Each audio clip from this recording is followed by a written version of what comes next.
Hey guys, I'm sitting outside this morning and I want to share a thought that I had. You know, our world today is divided by lines.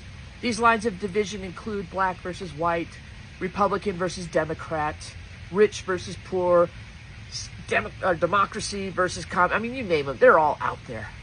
But you know what I think? I think these lines of division are actually lines of distraction, trying to distract us from the real division that's happening in our world today. And that's the division between good and evil. Quick story. There was a man who was standing on a fence. On one side of the fence was Satan. On the other side of the fence was God.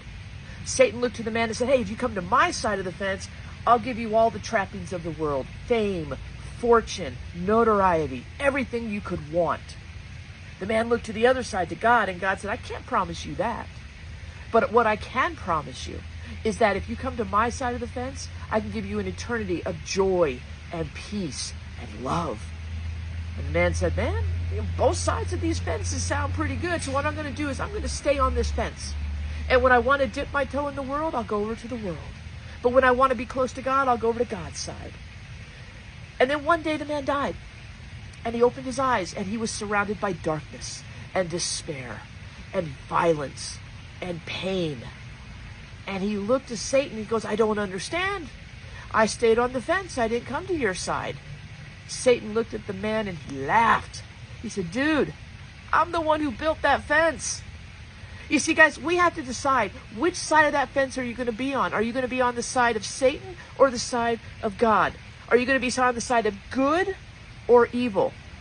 There is no straddling the fence. There is a decision that has to be made today.